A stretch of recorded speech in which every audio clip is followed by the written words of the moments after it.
This week, the Deklein cleanup continues. A fight is deadlocked on a gate and settled with a game of chess. A capsuleer is remembered the Eve way. A Ragnarok strikes again, and this time he's not alone. Fire aims to regain control in Tenerifis, and Triumvirate are no longer the sole holders of sovereignty in Cloud Ring. Hello pod people, I'm Frost, and this is your weekly EVE Online update.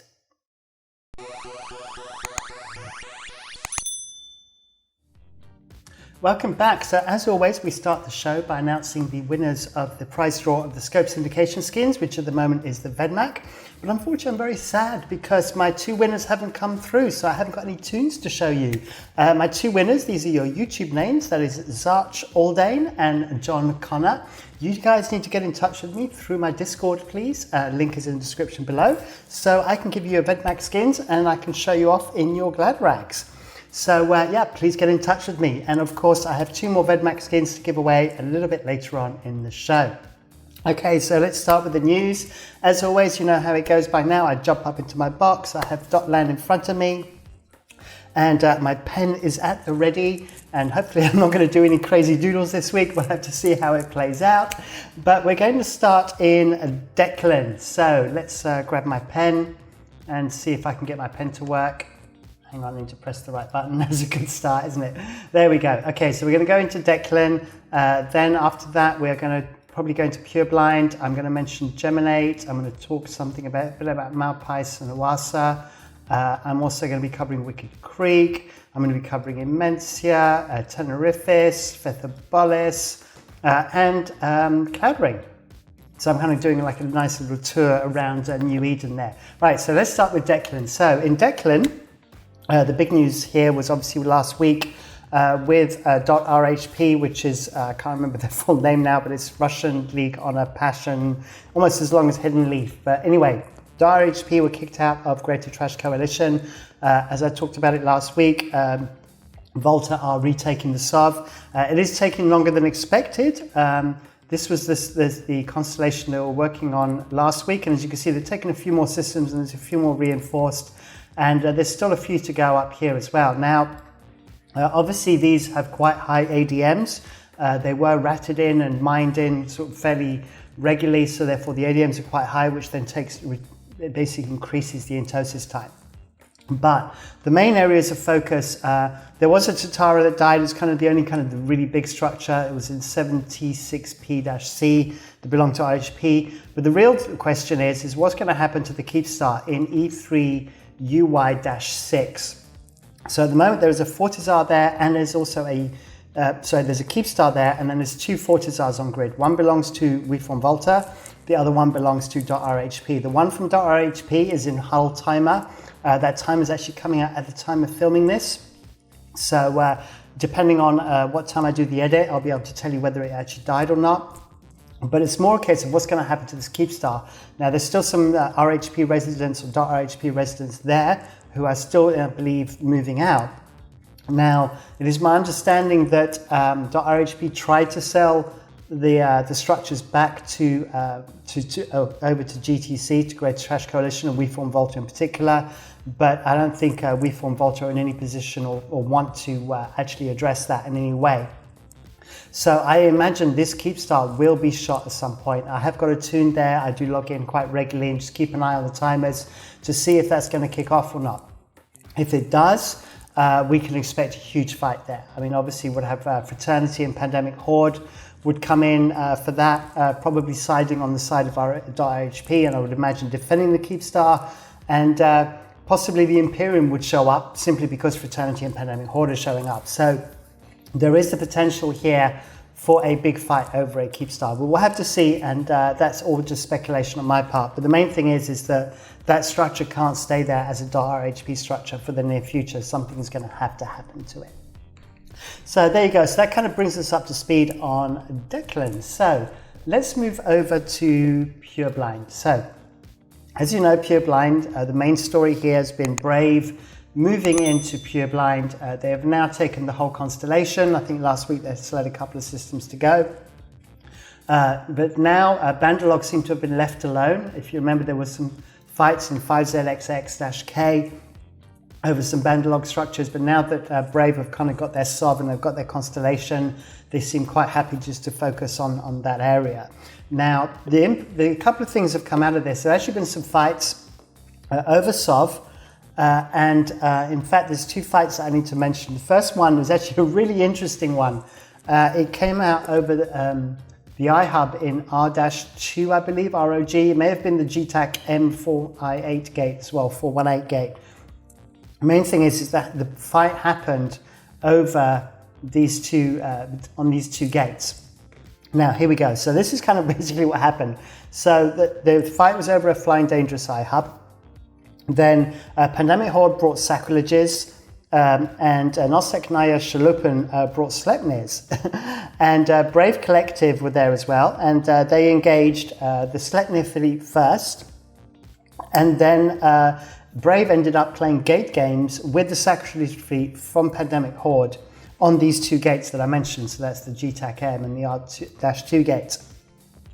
So what actually happened was that the Sacrileges and the fleet from Brave, I can't remember what Brave bought. I think I've got a battle report. In fact, let me just see if I can bring it up. There you go. That'll be a little easier.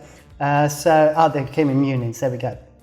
So as you can see on this this kill board, so the Sleipnirs were kind of taken out, and they weren't actually kind of working closely together with Pandemic Horde, so they were separate. So the Sacrileges were kind of, the Sleipnirs, were dealt with, and that left the Sacrilege fleet from Pandemic Horde. But there's an interesting fact here, which if you actually look, there's a test FC here called Sandra and Stone, who was flying with Pandemic Horde. And then on the Brave side, we had Cat of Wall Street, excuse me, who is was the FC for Brave Collective. And so, as I said, they ended up on this gate, and they jumped through the gate. Excuse me. Let me try again. Okay, let me have a sip of my drink. There we go. So they got stuck on these gates, and they were basically playing gate games. And the issue they had was that neither side wanted to fire first, because if they did that, they would have an aggression timer, and then that would give the opportunity for the other fleet to jump through the gate and get away. So they kind of ended up in this deadlock situation. And Sandra and Stone, who was the test FC that I just mentioned, flying with the Pandemic Horde fleet, suggested to Cat of Wall Street that it should be decided over a game of chess. And basically, the deal was that if Sandrin won the game, then the Sacrilege fleet would be allowed to get away. And the game actually took place. Sorry, white screen alert, I should have mentioned it. I'll put it in the edit a few seconds beforehand. This is the actual game that took place. And I will link it in the description below so you can see how it played out. And you can see what each player did in their moves. So I kind of misclicked there, so in case you were following that really quickly. But the end result of this, let me come off my white screen now, there we go. The end result of this was that Sandrin lost, and so the Sacrileges were then shot at, and a whole bunch of them died. So really interesting situation there. Very much an honor game, and good fights there, very much on that one. So really good to see that.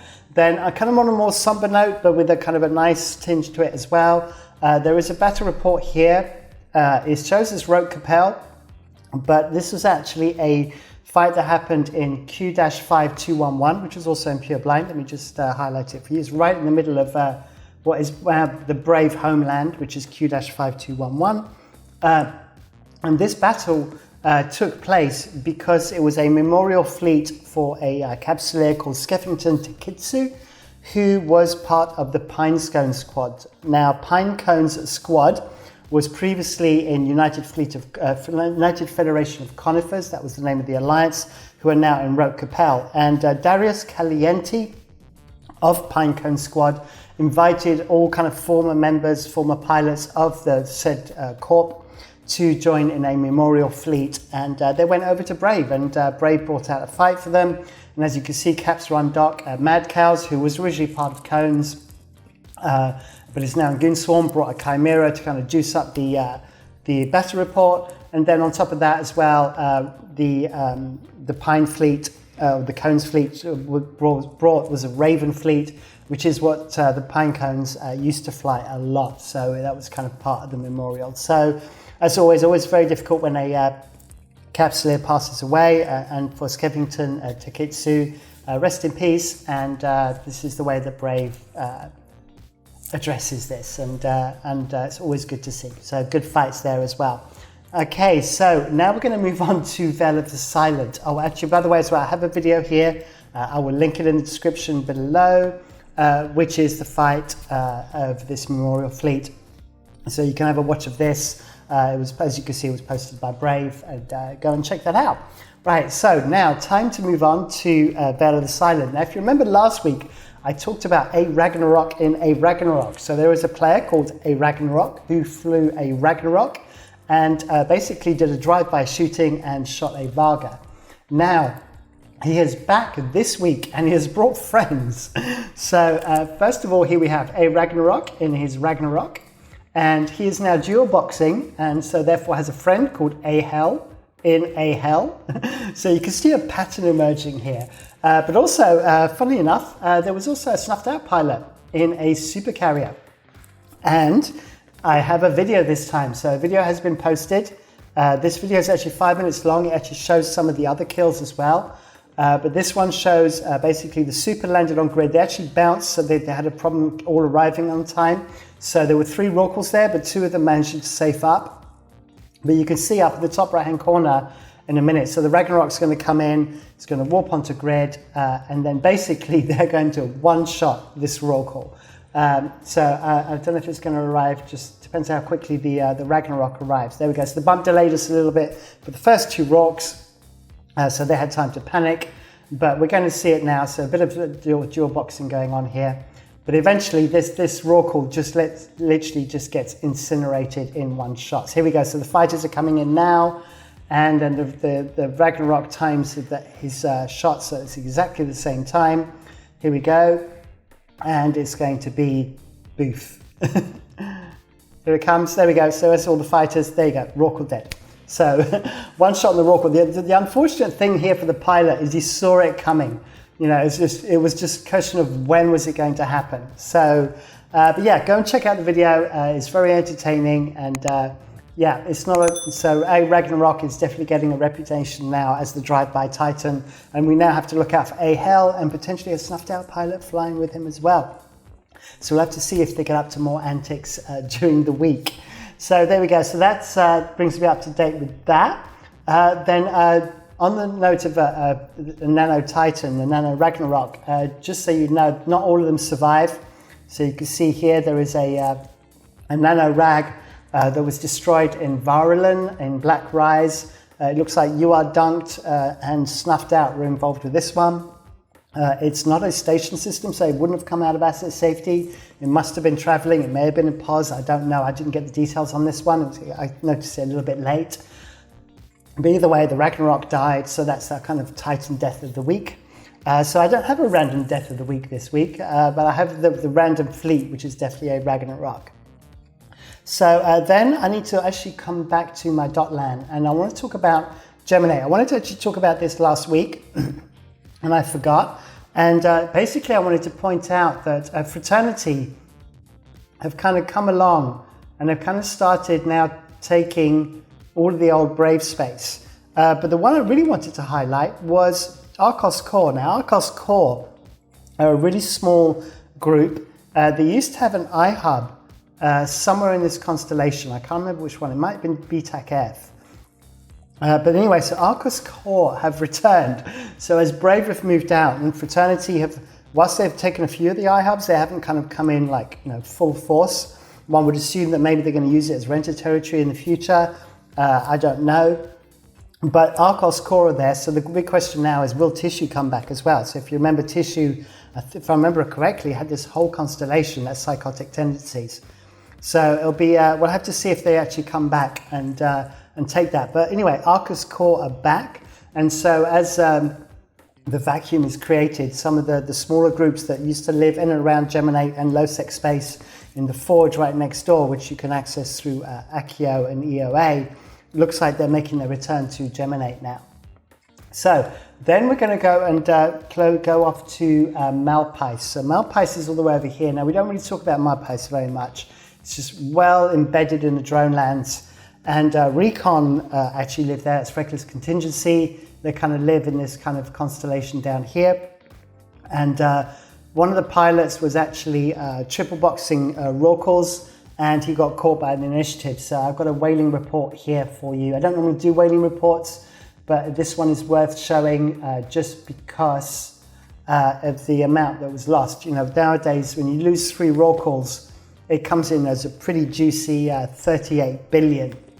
And the thing is also, because it's in Malpais, it's quite a way away.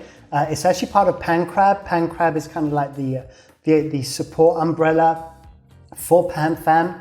That basically they come and help. Now, what was interesting here, as you can see, was that eventually PanFam, particularly Pandemic Horde, showed up with a bunch of super carriers and carriers. They actually arrived before Northern Coalition could come to support with a T3 fleet, and before the Eagle fleet arrived from Pandemic Horde, which is why these 3 Rorquals died, because apparently they had to burn a Sino for the Eagles, because it's not actually a straightforward route, although there is a kind of Keepstar chain for the other, for the capitals to be able to get across. So in the end, a bunch of Kikis from Initiative did die, and as you can see from the battle report at the top, it kind of went across 3 gates. So it went from 7TAC2 to BTAC-F to NIM, to BTAC-V, sorry, to NIM. If we go to Malpais here, you can see that basically the Kikis were heading back to their wormhole to try and get away. And they finally got caught on the gate, and a few were lost as a consequence. So there you go. So that was kind of a big kill board anyway, just from the fact there was 3 Rorquals. I happen to know the pilot personally, so he can afford some more, so I'm sure he'll be fine. And you know, fair play to triple boxing Rorks and trying to get away with it. So hopefully he managed to have those Rorks long enough to be able to make them profitable. So let's move on to Oasa. So remember Oasa last week, I talked about Oasa's being all the way up here. A Fraternity Keepstar being stolen. If you remember, I showed you a video last week. This was it here. I just need a couple of things I need to update on that. The first one is that I mentioned that DMSQD was a corporation of 2. It has now evolved into a tight-knit, vouch-only NPSI group, so not purple shoot it group. And so this whole thing was masterminded by a player called I Am Tired of Choosing Names, all in one word, and 12 others were involved. I also need to make a correction. I wasn't actually aware of this. It's not something I usually do. It's the Athanors, you don't need access rights to be able to transfer things into them. So in this case, they took the freighter to a hostile Athanor, and they were able to drop the Keepstar into the Athanor and then transfer it using asset safety. So there you go, a little bit of an update for you. And then I'm going to cut because I need to have a drink again, and then we're going to do the giveaway. So the giveaway this week is the Vedmak skin once again. So here is the Vedmak. It does look really, really cool with the skin, I have to say. So the way you play the game and you get entered into the prize draw is you have to make a YouTube comment, so a comment in the YouTube videos down below with a particular keyword, or in this case keywords. And I thought with what's happened in Pureblind with the game of chess and also the Memorial Fleet, I thought the keywords this week should be good fight. So it can be good fight or good fights in plural, or you can just use GF on its own. All of those are good. Please leave a comment with good fight in it, and be creative. You know, I do like it when you guys come up with some novel concepts and some funny lines as well. And make sure your comment is in by 1800 UTC on Friday the 29th of October. You'll be then entered into the draw. I use a random text generator, which brings back my results, and then I then reply to you and like and heart your comment. So make sure you do check those next weekend and see if you are the winner. And then I can show off your tunes, which I can't do this week, as I mentioned. So there you go. So that's the prize draw for this week for the Vedmak. So good fight. There we go.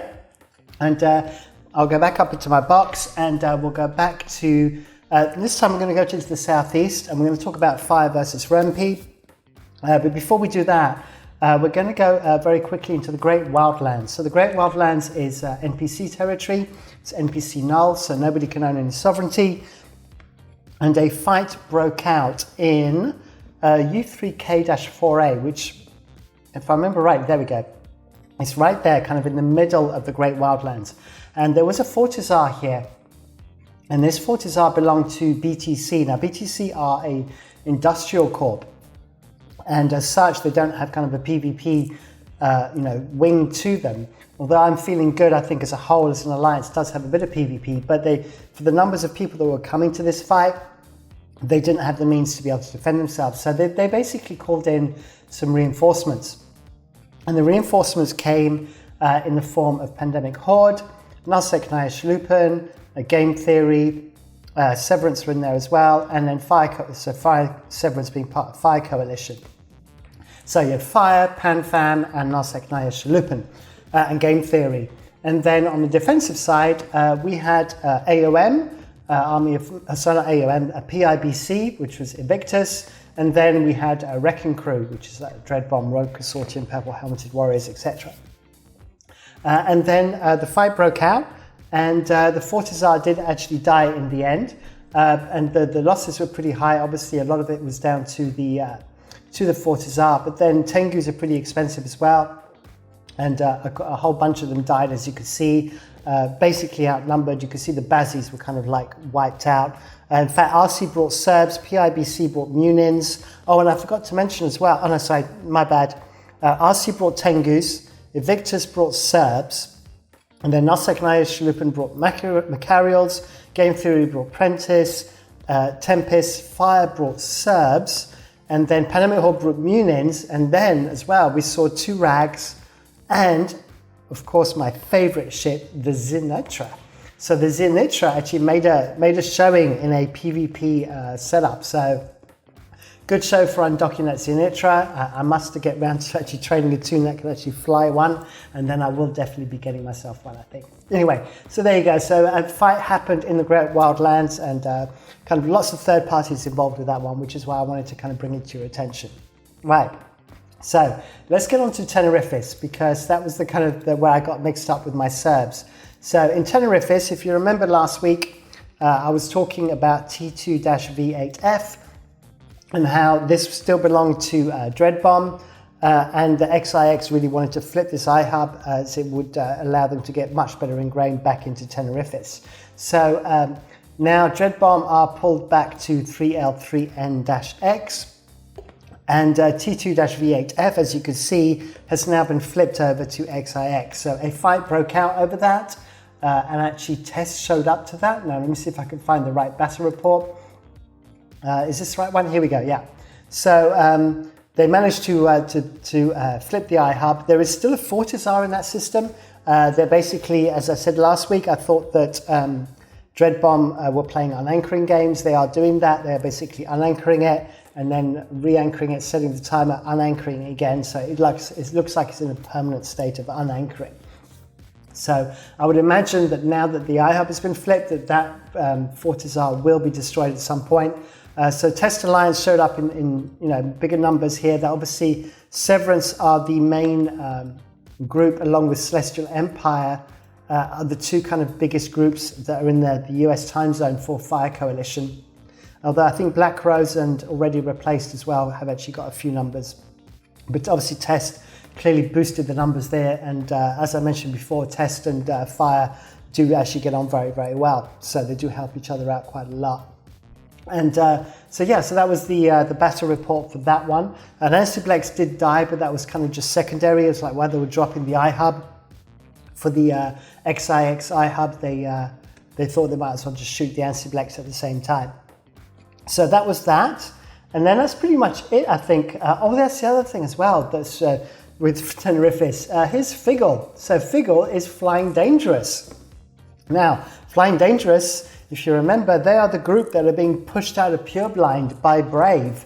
So it looks like Flying Dangerous have decided to head all the way in the opposite direction of New Eden and go to Tenerifis. So I don't know whether they're going to join Fire Coalition. I mean, they're right next door to Celestial Empire. So I don't know what the arrangements are there. Also, I can see Lollipop Monopoly have also dropped in here as well. Now, Lollipop Monopoly are actually in Immensea next door to Celestial Empire. So let's just drop into Immensea quickly. I can show you. So there you go. So there's the gate bordering onto Tenerifis. and there's Lollipop Monopoly right there, and then we got Celestial Empire over here. So it looks like these two groups are now starting to push into Tenerifis, and it'll be interesting to see what happens with Flying Dangerous. I don't have any contacts in Flying Dangerous, as I recall, so if someone wants to get in touch with me, that would be great. If not, then Celestial Empire or maybe Lollipop Monopoly will get in touch with me and let me know what's going on. But I'd be really interested to know about that. I can see there's lots of stuff being reinforced up here. Let's just have a quick look. Okay, so it's the TCUs that are being reinforced that belong to Dreadbomb.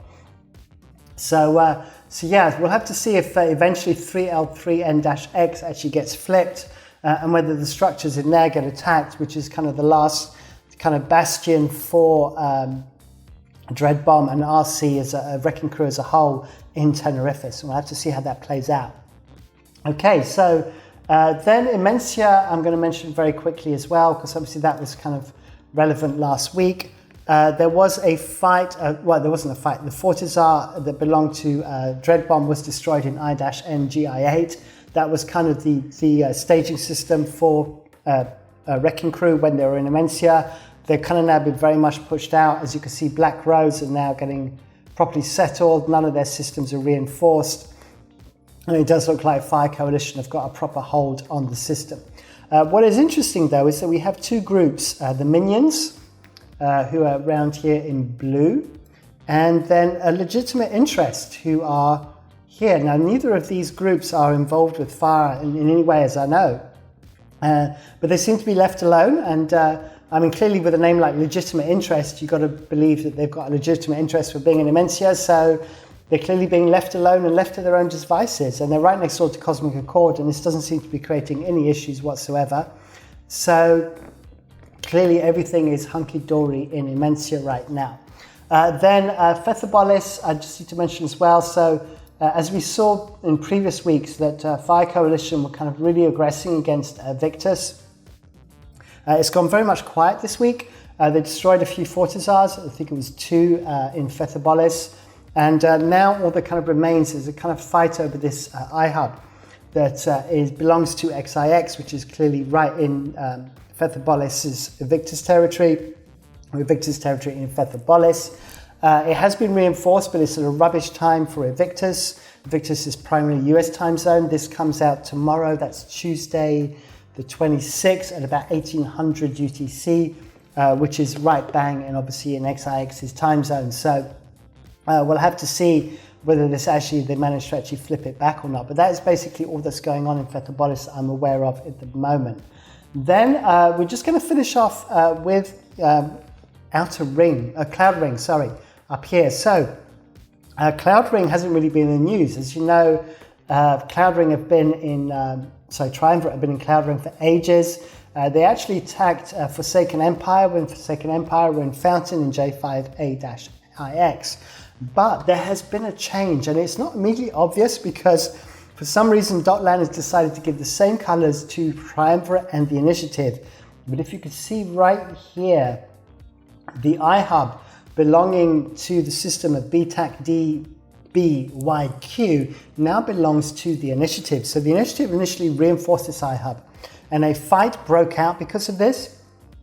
And so Init took the fight, and instead of actually, whilst the SOV was being fought over, the nodes were being deployed in that constellation, the Initiative actually went and headed over to O-Z XUV, which is the Triumvirate staging system, and took the fight there. And they brought out their Ishtar Doctrine, which, if you remember the Ishtars, they fought against Fire Coalition with them, and they seem to be pretty effective with them. And if I can find the right battle report, because they've all got the same name. Yeah, here we go. So there we go. So you can see the Initiative formed kind of the vast majority of that group. There were a few others from Goon Swarm and the rest of the Imperium. And then we had 2 main fleets from Greater Trash Coalition. So Triumvirate, which are part of the Greater Trash Coalition, I've got that confirmed now. I wasn't sure last week if they're actually kind of just affiliated or they're actually fully members of Greater Trash Coalition, and yes, they are. So Triumvirate brought, what did they bring? There we go, let me see if I can find it. Oh yeah, they brought a Serb fleet, and then Greater Trash Coalition showed up in Nightmares. Now, these nightmares are not cheap. In fact, I actually spoke to the FC, and they're 1.1 billion ISK a pop, including the implants that they need to run them. So the fight broke out. They did manage to kill quite a few Ishtars, but the nightmares, were there was literally only one that was lost. But the fight basically ended up being won in terms of the objective by the initiative, because, as I understand, the Imperium, or the Gunsor in particular, brought some reinforcements, so they couldn't actually take the fight over to the constellation where the iHub was being taken. And the Nightmares eventually had to dock up, as did the Serbs. And so the initiative were able to take over the iHub. A couple of interesting little facts here. One was CVA. So CVA showed up for this in a bunch of bombers. Now, if you remember, CVA are over in Syndicate, and they've had kind of fights with Triumvirate over for quite a while now. And here you go. So you can see there was a few CVA bombers in here, as well as some initiative ones. And then the other thing that I thought was kind of a little bit surreal, with the Alliance tournament going on at the moment, if I can scroll back up, here we go. It looks like these just kind of warped straight out of Thunderdome and then headed up in Tranquility. So you've got a Scorpion Navy issue, which is kind of a standard kind of flagship ship, and then the Barghest, which is kind of OP for the Alliance tournament at the moment, kind of showing up in these fleets. So Triumvirate are not in the AT, as I can remember. So maybe these Barghests were just brought out in response to the AT. I don't know. But anyway, just interesting to see those there. Okay, then, so a couple of, now just close off with all kind of the random stuff. Ratting kills for the week, 25 raw calls, so kind of usual amount. 9 of them were down to the initiative. So the initiative are kind of leading the ranks when it comes to whaling in their Kikimoras right now. In terms of supers, only a couple of supers died, 2 actually ratting. And then there was one that looks like it was on the move here, belonging to Brave, that got caught in low sec by Snuffed Out. So not many ratting supers, and I don't imagine we're going to see many. I mean, I was still surprised that we're seeing like 4 or 5 a week. As for the amount they cost to make, until we get the kind of the scarcity ending, they're just so expensive. I can't see the return on investment really being worth it for them. On the basis that you might lose them, but people are still undocking them, so hey, there you go. Right, so I'm going to remember this one, white screen alert for you, AT match, AT17 match schedule. So this has been announced, I will link it in the description. So the Alliance tournament starts on November the 6th, which is 2 weeks away now, and these are all the schedules for all the matches for the first round for November the 6th. Obviously the dates for the schedules for the next few days, and there's the Sunday and then the following weekend, will be decided based on the winners of the first day. But there you go. So there's all the groups there that are going to be taking part. And there we go. So that brings you up to speed with that. And then I need to bring you up to speed on EVE Meet. So EVE Montreal is going to be happening. I've got this nice and early. So if you live in the northeast of Canada, EVE Montreal is going to happen on the 4th of December. And let me zoom in on this as well, because obviously if you want to join, then there's the link here. I'll link that in the description below as well. I can also zoom in a little bit because there is a QR code, and I will leave that up on the screen for a few seconds. So you can grab that with your mobile phone if you want to book your tickets that way. Then obviously this weekend, EVE Vegas happened. So if you have any pictures, please do come onto my Discord. I have a channel called EVE Event Pics. Please do post them on there. I might post a few next week. And I'm sure all the other Discord people on my Discord as well, pilots on my Discord, will love to see some of these pictures. As you know, I wanted to be there and couldn't be this year, but I will be there for next year for certain. But I will be, once again, as I mentioned last week, at EVE London on the 6th of November. And then I'm going to close off with some news. So the news is that I'm going to be going on to Twitch. So Frosty's OP is coming to Twitch. I'm going to add a second show. So obviously we've got the weekly show on YouTube on a Tuesday, which I shoot on a Monday. And I'm thinking of doing a Twitch show either on the Thursday or the Friday evening. I haven't decided yet. in the EU time zone, so that'll be like 2000 UTC, 2100 UTC, something like that. And that will be coming in the next couple of weeks. So 2 to 3 weeks from now, so maybe during the AT or just after the AT, I haven't quite decided. I need to work out timing so I don't clash with anybody else. If you've got suggestions on timings, then please do let me know on my Discord. And that will help me set a time that doesn't clash with anybody else. And then I will have a weekly Twitch show where hopefully I'll bring on guests and all that kind of good stuff. So, as always, this is the end of the show, so don't forget to like, subscribe, hit the bell icon for notifications. Thank you for watching. Our subs are growing all the time. Let's get to 10,000, just keep rolling on. And I look forward to seeing you on Twitch in a couple of weeks as well. And I will be very interactive with that, by the way. I will be reading a lot of what the people are posting in chat and responding to that and making it as interactive as possible, as I think that's really important. All right, that's all from me. Until the next one. Bye.